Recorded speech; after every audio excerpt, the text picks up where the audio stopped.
Film ini bercerita tentang seorang pria bernama Lukas. Dia adalah seorang guru. Dulunya, Lukas bekerja di sekolah dasar, tapi karena sekolahnya ditutup, akhirnya dia bekerja di sebuah TK.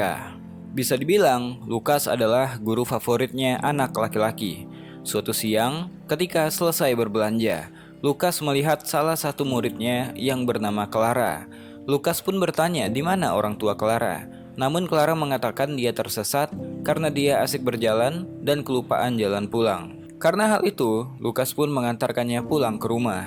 Di perjalanan, Clara bertanya tentang makanan favorit Lukas dan keseharian Lukas. Ternyata Lukas adalah pria yang tinggal sendirian.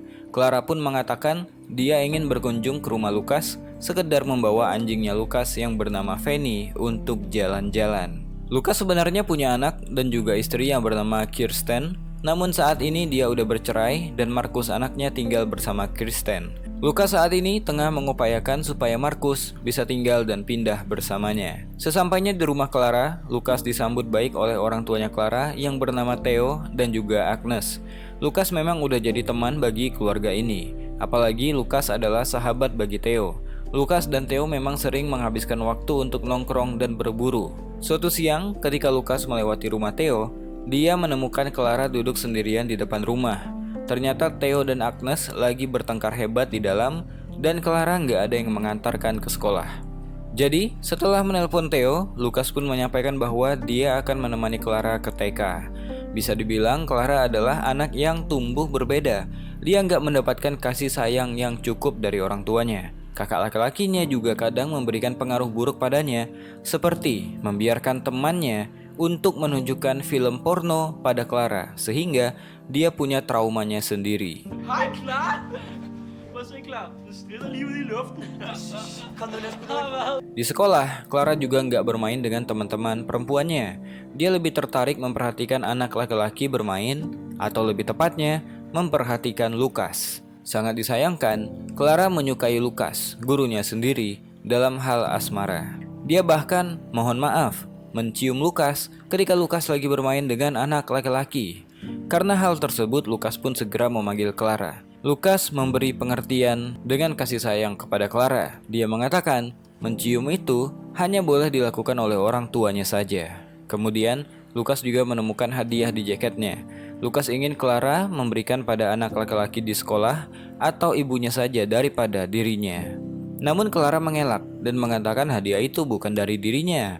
Padahal jelas-jelas kalau tertulis namanya di sana.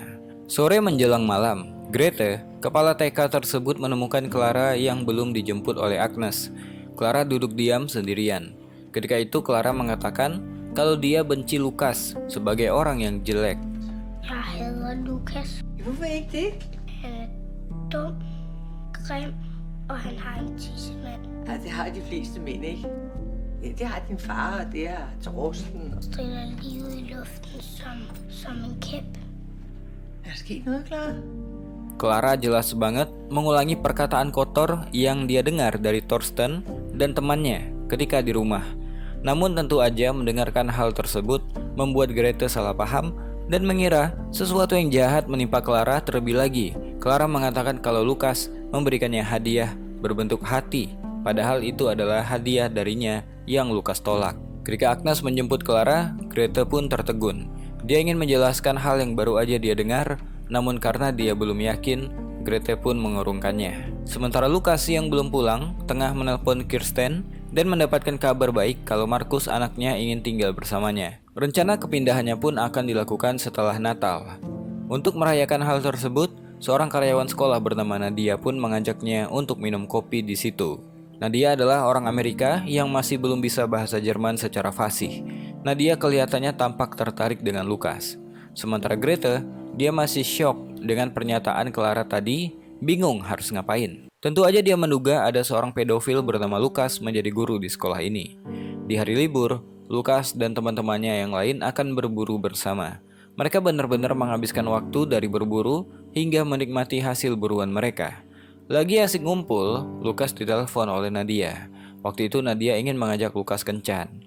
Karena udah lama menjomblo, Lukas pun digoda dan disuruh minum oleh teman-temannya karena dia akhirnya punya pasangan. Karena mabuk berat, Lukas pun mengantarkan Theo pulang ke rumahnya. Sementara itu, Lukas udah ditunggu oleh Nadia di rumah. Keesokan harinya, mereka pun berjalan bersama ke sekolah. Di pagi itu, Lukas dipanggil Grete ke kantornya. Grete mengatakan dia nggak bisa berhenti memikirkan kejadian yang kemarin.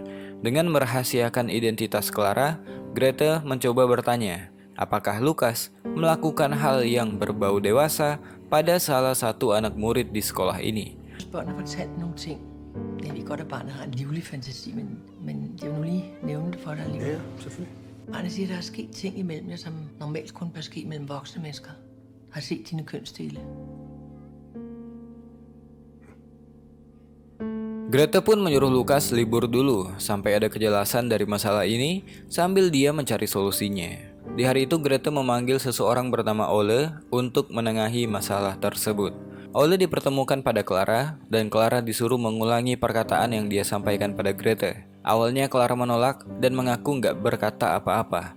Dia juga menggeleng ketika ditanya perihal Lukas yang memperlihatkan alat kelaminnya. Namun karena didesak terus oleh Grete dan juga Ole, Clara akhirnya mengaku bahwa Lukas memperlihatkan kelaminnya yang sedang ereksi di sekolah. Dari satu kebohongan membawa kebohongan lainnya. Cerita mulai liar dari yang hanya memperlihatkan kelamin hingga melakukan pelecehan, padahal Clara hanya menganggukkan kepala atas semua pertanyaan dari Ole. Dari hasil investigasi singkat ini, Ole mengatakan bahwa ini bisa jadi urusan polisi. Namun Grete mengatakan dia kenal Clara dan dia tahu Clara punya imajinasi yang tinggi. Namun Ole yakin kalau ini bukanlah hasil dari imajinasinya. Akhirnya, kasus ini pun diketahui oleh guru yang lain. Image Lukas pun udah jelek banget hingga dia disuruh pulang. Di sekolah, Grete memanggil Agnes yang membawa serta Thorsten, namun Grete menyuruh Thorsten menunggu di luar. Grete dengan berat hati menyampaikan insiden yang gak normal antara murid dan guru yang gak bisa dia cegah dan melibatkan perilaku seksual.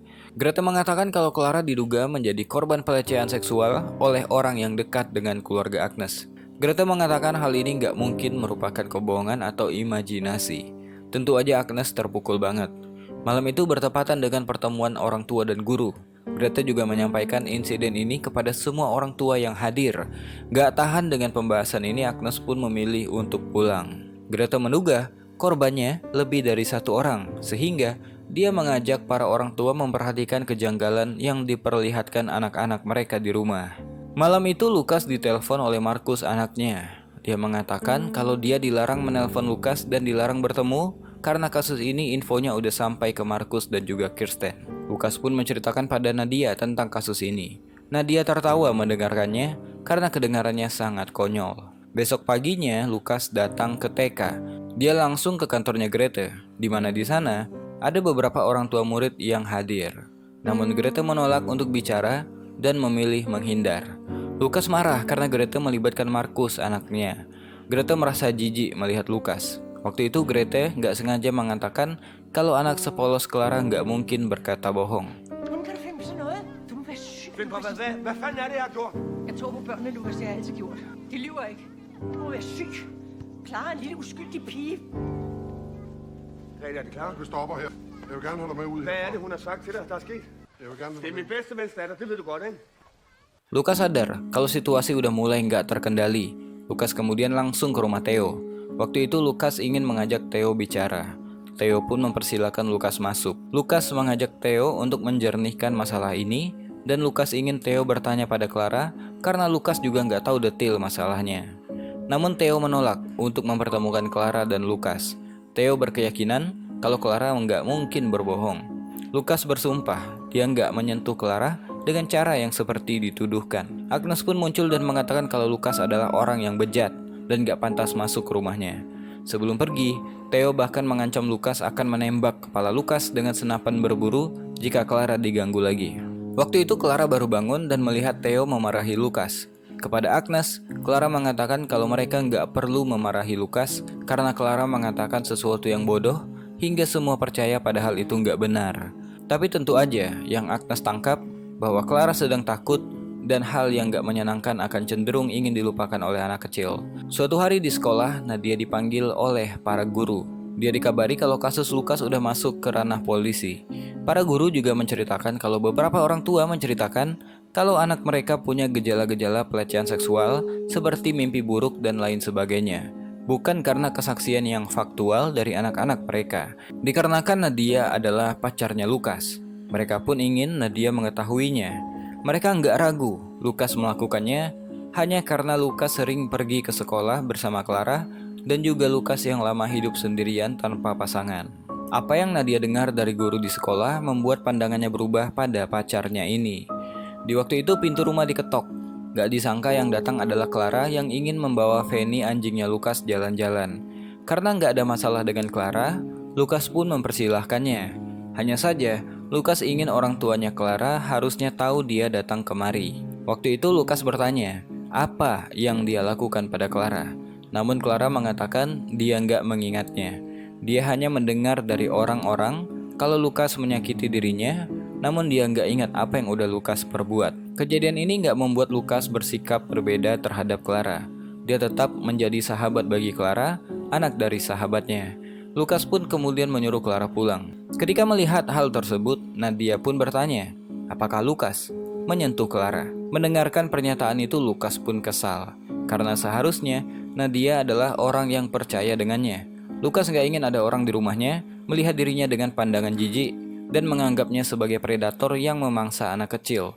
Lukas pun kemudian mengusir Nadia dari rumahnya. Sementara itu, Thorsten bermain bersama Clara di rumah. Thorsten dulu adalah seorang kakak yang gak pernah memperdulikan adiknya. Karena kasus ini dia pun mengubah sikapnya. Namun dia gak sadar, kebiasaannya dengan film porno lah yang men-trigger semua ini terjadi. Singkatnya, waktu berlalu, semenjak kasus itu, hidup Lukas jadi berantakan. Pagi itu secara mengejutkan dia kedatangan Markus anaknya datang mengunjungi. Tentu aja kehadiran anak satu-satunya ini menjadi hiburan tersendiri baginya. Lukas mengatakan kalau dia hampir gila karena dipecat dari pekerjaannya dan polisi sekarang terlibat dalam kasus ini. Lukas tahu kasus ini membuat Markus juga stres. Markus tahu kalau ayahnya nggak akan berbuat demikian.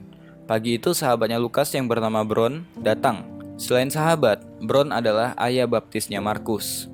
Lukas menyampaikan kalau polisi berkesimpulan korbannya Lukas nggak cuma satu. Namun Bron tahu Lukas nggak melakukannya. Walaupun beberapa sahabatnya saat ini udah nggak percaya lagi pada Lukas. Pagi itu Markus berbelanja di minimarket.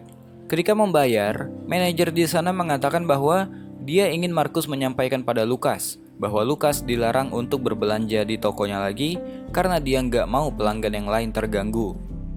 Ketika kembali ke rumah, Markus melihat kalau Lukas dijemput oleh polisi dan akan ditahan. Lukas menyuruh Markus menelpon ibunya untuk dijemput. Karena nggak bisa masuk ke dalam rumah, Markus pun kemudian pergi ke rumahnya Theo untuk mengambil kunci cadangan. Namun kunci itu nggak ada bersama Theo. Ketika itu Markus mengatakan dia ingin bicara pada Theo. Di dalam, Theo menawarkan bisa mengantarkan Markus kembali kepada ibunya. Ketika ada Clara di sana, Markus pun meminta Agnes dan Theo mencabut laporannya. Namun Agnes ingin Lukas bertanggung jawab atas kesalahannya. Suasana jadi tegang ketika Markus bertanya pada Clara, kenapa dia berbohong. Markus pun lalu diusir keluar. Bahkan dia berkelahi dengan teman-teman ayahnya. Markus pun pergi ke tempat Bron, ayah baptisnya. Bron membawa Markus ke ruang bawah tanah untuk beristirahat. Bron saat ini tengah membantu Lukas supaya bisa keluar. Besok akan diadakan dengar pendapat. Dari sana, hakim akan memutuskan penahanan sementara atau Lukas dibebaskan. Namun Bron yakin Lukas akan dibebaskan karena anak-anak sering mengarang detail yang sebenarnya nggak ada. Entah itu karena imajinasinya atau mereka hanya mengulangi apa yang mereka dengar dari temannya atau orang terdekatnya, dan itu selalu dianggap bahwa anak-anak mengatakan yang sebenarnya, padahal mereka berbohong. Keesokan paginya, Bron menyampaikan bahwa Lukas dalam perjalanan ke rumahnya karena Lukas terbukti nggak bersalah dan hakim membebaskannya. Mereka pun merayakannya dengan mengantarkan Lukas pulang ke rumah. Malam itu Lukas pun memasak untuk Markus sambil mereka berbicara santai. Lagi asik masak, jendela rumah Lukas dilempari batu. Ternyata kebebasan Lukas nggak disenangi beberapa pihak. Lukas langsung keluar untuk mengejar pelaku namun nggak ditemukan satupun orang di luar. Lukas dan Markus pun mendapatkan teror dengan anjing mereka yaitu Fanny mati karena lehernya dijerat dengan tali. Markus marah banget karena hal tersebut. Keesokan paginya, Lukas menguburkan anjing kesayangannya itu di halaman rumah. Waktu itu Bron datang, sedangkan Markus dipulangkan ke rumah ibunya karena terlalu bahaya untuk tinggal di sana. Siang itu Lukas berbelanja di supermarket, namun dia nggak diterima. Lukas nggak dilayani dan disuruh keluar. Karena kesal dengan Lukas yang meminta terus, salah satu orang toko pun memukulnya hingga berdarah. Manajer pun menyuruh Lukas untuk pergi dan nggak kembali. Lukas nggak terima karena memukul orang seperti itu nggak dibenarkan. Karena mau tetap berbelanja, dia pun dikeroyok oleh staf toko. Nggak terima diperlakukan nggak adil karena merasa nggak salah, Lukas dengan kondisi babak belur kembali ke dalam toko dan membalas perlakuan orang yang memukulnya tadi. Manajer toko pun kemudian membiarkan Lukas untuk berbelanja. Melihat Lukas yang babak belur keluar dari toko, Theo yang baru sampai berencana mau bicara padanya, namun Agnes melarang. Malam itu adalah malam Natal. Lukas nggak mau sembunyi seperti orang yang salah. Dia membersihkan dirinya, berdandan serapi mungkin dan pergi ke gereja. Kehadirannya di sana tentu mengagetkan semua orang. Bahkan nggak ada yang mau duduk bersamanya di gereja itu. Dari tempat duduknya, Lukas memandangi Theo di bangku belakang. Mereka adalah sahabat sejak kecil. Memandang sahabatnya itu, Theo pun jadi meragukan dirinya sendiri. Namun Agnes seperti berusaha menguatkan suaminya. Karena nggak tahan dibicarakan di belakang, Lukas pun jadi kesal. Seharusnya sahabat baiknya ini percaya padanya. Dia pun menghampiri Theo untuk bicara di depannya, mumpung semua orang menyaksikan. Theo nggak melawan Lukas sedikit pun. Vil du sige noget til mig? Hold op, Lukas. Vil du sige noget til mig? Så kom! Hvad vil du sige, mand? Hvad kan du sige? Kan du sige noget? Der er ingenting. Ej, helt ærligt, Theo, du skal sgu lade mig være nu. Okay? Ketika di rumah, Theo mencoba menghampiri Clara di kamarnya. Theo menceritakan bahwa Lukas adalah sahabat terbaik yang dia punya sejak kecil. Ketika itu Clara mengatakan hal yang sama dengan yang dia pernah katakan pada ibunya, bahwa itu adalah kata-kata bodoh yang dia ucapkan. Lukas gak pernah berbuat kesalahan apapun. Anak kecil gak pernah berbohong, dan Theo percaya dengan anaknya. Di dapur, Theo membawa makanan dan juga alkohol. Agnes tahu suaminya mau pergi menemui Lukas, namun Theo bersikeras tetap pergi. Lukas yang lagi tidur kaget dengan kedatangan Theo yang membawakannya makanan dan juga minuman untuk mereka makan bersama. Lukas pun menghargai Theo dengan memakan makanan yang dibawakan. Dia berterima kasih dan menyuruh Theo pulang, namun Theo ingin tinggal di sana lebih lama lagi. Mereka berdua pun bicara banyak pada malam itu. Singkat cerita, 1 tahun kemudian, di rumah Bron ada acara Natal bersama. Waktu itu Lukas hidup bersama Nadia dan juga Markus. Kejadian itu udah lama berlalu. Lukas terbukti gak bersalah dan semuanya udah move on. Namun, pandangan orang kepada Lukas gak bisa bohong. Lukas tahu setelah kejadian 1 tahun yang lalu, semuanya gak lagi sama. Di pesta itu, Lukas melihat Carla baru datang. Dia terlihat bingung karena banyak garis di lantai dan selayaknya anak-anak, dia ingin berjalan tanpa terkena garis. Carla nggak mau lewat, sehingga Lukas membantunya dengan menggendong Carla. Lukas tampaknya nggak belajar bahwa Carla adalah anak kecil yang nggak begitu polos. Sesuai tradisi, mereka pun mengakhiri hari itu dengan berburu rusa di hutan. Waktu itu Lukas sedang mengawasi rusa sasarannya. Gak disangka, dari atas dia ditembak, namun tembakan itu mengenai pohon dan hampir saja mengenai kepalanya. Kepeduliannya pada Carla di rumah Bron hampir saja menewaskan dirinya. Lalu siapa yang menembak Lukas? Gak ada yang tahu. Mungkin ini hanya akhir yang simbolis, menunjukkan bahwa Lukas sadar bahwa semuanya gak lagi sama. Stigma dirinya sebagai predator anak gak akan pernah berubah, dan dia gak akan pernah diterima sepenuhnya lagi di masyarakat. Ada orang yang masih yakin bahwa Lukas bersalah, dan tembakan itu memperingatkan bahwa Lukas gak akan pernah jadi bagian dari komunitas ini, dan Lukas akan selalu menjadi sasaran atas opini publik.